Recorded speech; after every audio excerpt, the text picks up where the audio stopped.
You're ignoring the biggest investor in your life, and I can prove it with one sentence. Every 2 weeks, someone deposits thousands of dollars into your account, expecting nothing in return except your time. And you're treating them like an ATM instead of a venture capital firm that's trying to make you rich. I'm Susan, and I've spent the last decade watching people stumble backward into wealth while thinking they were just showing up to work. The math is so obvious it's almost insulting. Yet most people miss it completely. They're sitting on top of a money printing machine complaining they can't get ahead. So let me show you something that will fundamentally change how you see that job you've been tolerating. Your employer isn't just paying you a salary. They're operating like a private equity firm with you as the portfolio company. And they're offering investment terms that would make any Silicon Valley founder weep with envy. But unlike those founders who actually read the term sheet, you're signing onboarding documents while thinking about where to eat lunch. Let's start with the most brazen example of free money you're probably leaving on the table, the 401k match. Your company says they'll give you $1 for every $1 you contribute up to 6% of your salary. That's a guaranteed 100% return on investment the second the money hits your account. Find me a hedge fund manager who can promise that. You can't, because that person doesn't exist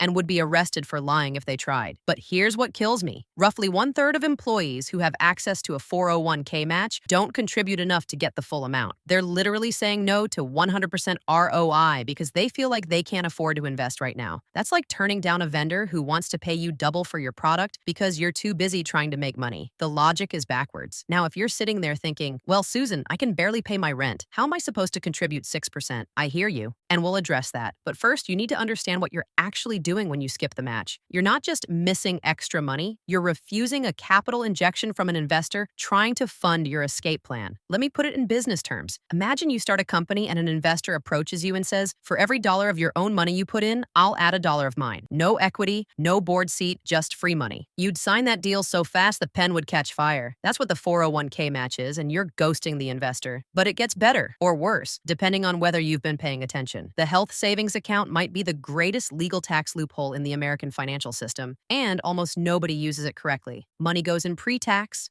it grows tax-free, and if you use it for medical expenses, it comes out tax-free. That's a triple tax advantage in one account. Most people treat their HSA like a checking account for Band-Aids and copays. They're using a Ferrari to drive to the mailbox. The real strategy is to max it out, pay medical expenses out of pocket, and let that account compound for decades. In retirement, you've got tax-free money while everyone else is paying taxes on withdrawals. That's a company-sponsored tax shelter, and most people barely notice it. Then there's education reimbursement. Many companies will pay thousands per year for certifications, new skills, even degrees. This isn't charity. They're investing in human capital because skilled employees create more value. But those skills are portable. You can take company-funded education anywhere. In the startup world, founders chase grants because it's money you don't repay and don't give equity for. Your employer is offering grants and you're not applying. If your company offers $5,000 a year in education benefits and you don't use it, that's $5,000 gone. Do that for 5 years and you've left $25,000 on the table. That's not small. That's a down payment you didn't build. Now, zoom out. The literal benefits are just the surface. The real shift happens when you understand what your salary actually represents. Your paycheck isn't the end goal. It's seed funding for you incorporated.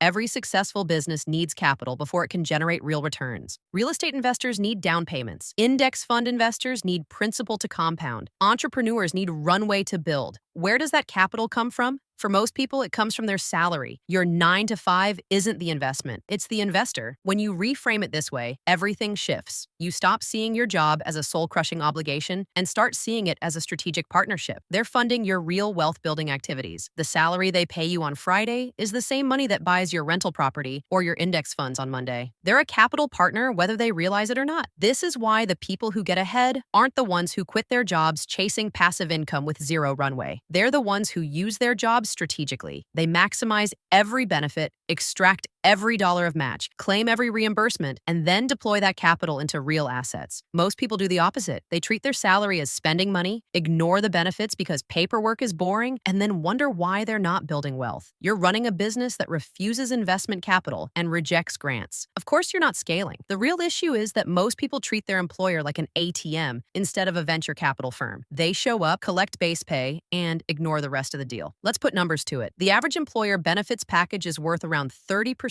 of base salary. If you make $70,000, that's roughly $21,000 in additional value. Health insurance is part of it, sure, but also retirement matching, HSA contributions, insurance coverage, and education funds. The question is, whether you're capturing all of it. Say you make $80,000. A 6% 401k match is $4,800. An HSA contribution might add $1,000. Education benefits could be $3,500. Wellness reimbursements, another $500. That's $9,800 in available capital every year that many people only partially use or ignore. Over a 30-year career, even without growth, that's close to $300,000 left on the table. With compound growth at 7%, that unused $9,800 a year turns into nearly $1 million over time. $1 million because you didn't read the benefits portal. And it gets even more interesting. We've talked about explicit benefits, the line items in your compensation package, but there's also a shadow portfolio most people ignore. I call it strategic resource extraction, and it's completely legal. Your employer has infrastructure, software licenses, networks, training programs, institutional knowledge. Those resources can be leveraged to build your own capital, and they're practically begging you to use them. If you work at a decent-sized company, you likely have access to tools that would cost thousands per year on your own. Learn them, master them. That's not just helping your employer. That's building portable skills that raise your market value everywhere. The same goes for conferences,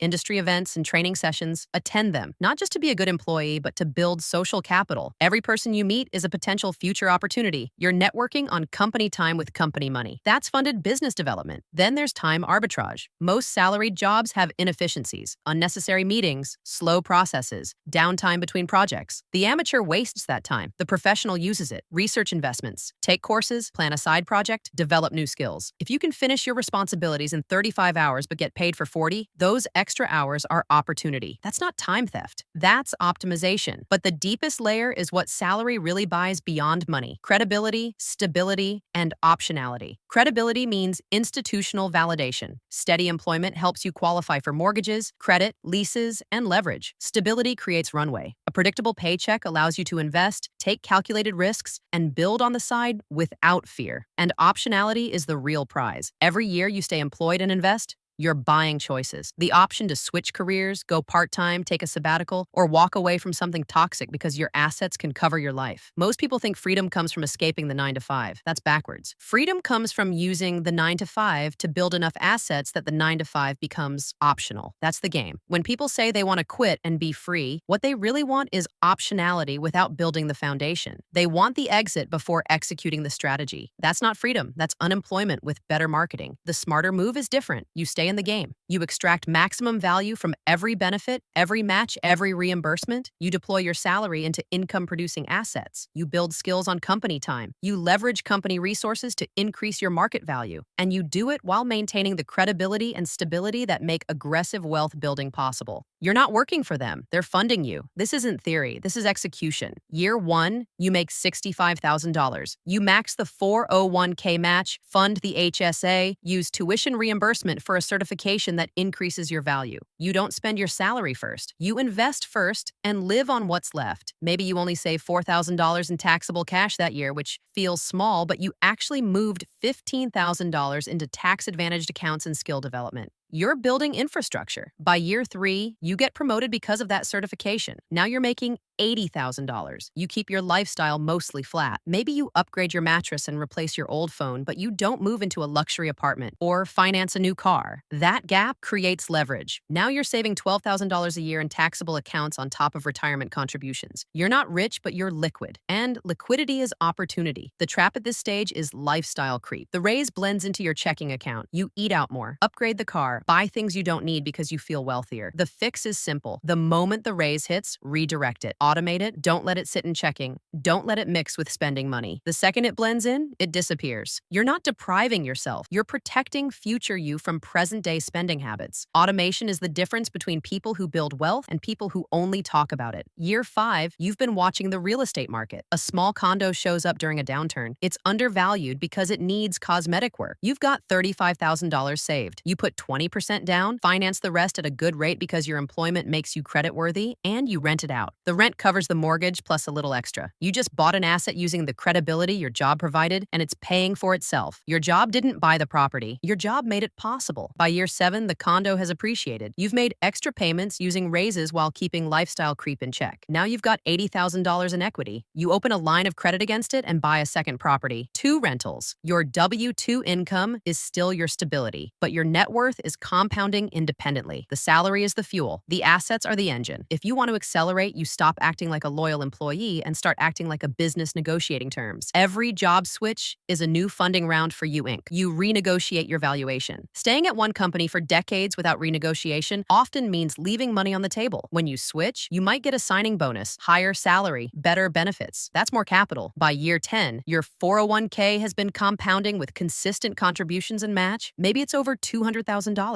Your HSA has grown untouched. Your rental properties generate positive cash flow. Your brokerage account holds index funds. Your net worth keeps climbing. You may still have a job, but you're no longer dependent on it. You're leveraging it. This is where the psychology shifts. Instead of feeling trapped, you feel flexible. If your boss becomes unreasonable, you have options. If a better opportunity appears, you can take it. You're not chained to the paycheck. You're optimizing it. Now I know the objection forming. Susan, this sounds great, but I make $45,000 and I'm barely surviving. Fair. So let's run that scenario. On a $45,000 salary, even a 3% 401k match is over $1,000 in free money annually. If you use an HSA strategically and capture tax advantages, that's additional capital you didn't have before you understood the system. It's not retirement next year, but it's a foundation. The game scales to your income level. The principles don't change. You extract maximum value from benefits, control lifestyle inflation, and build liquidity. The timeline may stretch, but the math works at every level because it's about percentages and discipline, not raw numbers. And here's what nobody tells you. It gets easier. The first $50,000 is a grind. The second comes faster because your assets start contributing. The third feels automatic because compounding does the heavy lifting. By the time you reach $500,000 in net worth, your investments may generate more growth annually than you're contributing. That's escape velocity. The job is still useful for benefits and credibility, but it's no longer the primary engine of wealth. That's the real end game, not a dramatic resignation, not extreme early retirement. The goal is reaching a point where your job serves you instead of you serving it, where employment is a strategic choice, not a survival requirement. You show up because the benefits and opportunities make sense, not because missing a paycheck would break you. Your employer may think they're buying your time. Let them think that. Meanwhile, you're running a parallel strategy where their salary funds your equity, their benefits strengthen your safety net, and their credibility unlocks doors. You're not just an employee. You're an investor maximizing a partnership. The real mistake isn't that jobs underpay people. It's that most people never realize their job might be the strongest investor they'll ever have, offering capital, tax advantages, and institutional leverage. And they abandon it, chasing freedom they haven't funded. Don't be most people. Extract the value. Build quietly. Leave when the math says you can,